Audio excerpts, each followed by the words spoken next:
Gambia's long-running national ID card crisis may be nearing a resolution, for most citizens have grappled with the suspension of ID issues, a situation that has paralyzed access to essential services.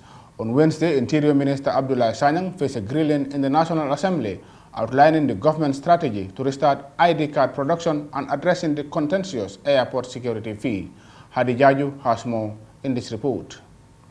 The suspension of the national ID card issuance has been a pressing issue for many Gambians, impacting access to various services. In response to the questions raised in the National Assembly, Interior Minister Abdoulie Sanyang presented the government's approach to resolving these challenges. The matter was brought to the forefront by Honorable Asan Toure, National Assembly member for Bakau. Toure sought clarity on the government's stance regarding contracts that have negatively affected Gambians, specifically mentioning the Semlek Group Company agreement and the controversial airport security fee. Addressing the query, Minister Sanyang says the government is committed to addressing these challenges.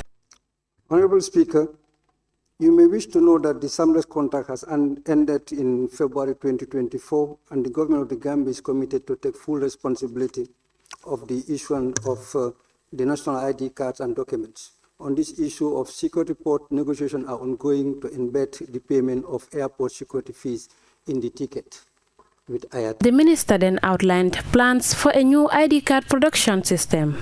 Before you give contract to national, the national must have the competent to handle the contract. Currently, we are working on another contract to embed national, have a local content on the issuance of ID card. Presently, there is a bid going on, and then 10 companies have bought the bid document, and then they did assessment, and then some Gambian companies, about 4 Gambian companies already applied. But some of the 6 other companies, we have local content, they are doing JV, because the aim here is, because we know what happened between us and Simlex, we don't want to repeat the same mistakes.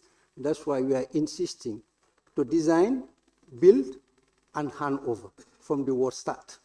So any company that won the contract will design, build, and hand over so we can operate the system from the word go. And this very system is very important because the system also has to communicate with all other systems we have in the country, being the hospital, being the custom, and other government. This move towards local involvement marks a shift from the previous contract with Semlek Group, which ended this year, leading to the suspension of ID card production. Regarding the airport security fee, Sanyang provided the following statement. This fee is paid worldwide.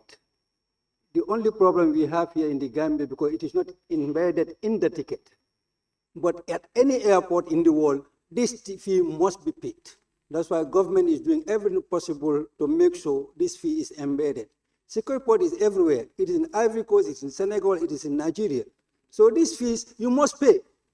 Whether you are Gambian or foreigner, you have to. The minister also clarified the government's position on future ID card production. The contract is not terminated. The contract just ended, and they requested for extension, and we refused, because the conditions were not favorable, that's all.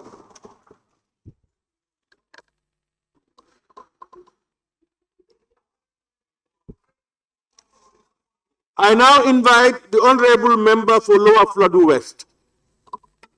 Thank you very much. Honorable Minister, you now tell us that the contract expired in February and conditions are not favorable.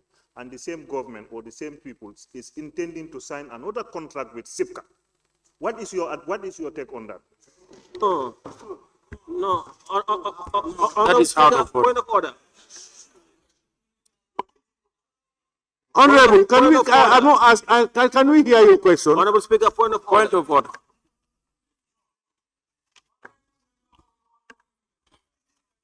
Please. Thank you very much. Thank you very much for giving me the opportunity to clear out. The Honorable Minister told us that the contract expired in February. And one of the reasons is that there are factors that were not favorable.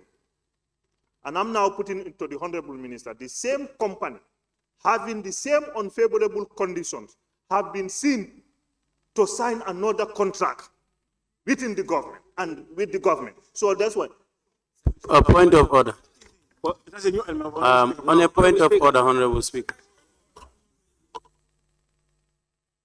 On a point of order. Saying, standing to a point of order. Who? Sabak Sanyang. Sabak Sanyang, can we hear you? Minister Sanyang also stated that the government has acknowledged the importance of these services to citizens and therefore assures the public that efforts are underway to swiftly resolve the situation. For Star TV News, I am Haddy Jarju.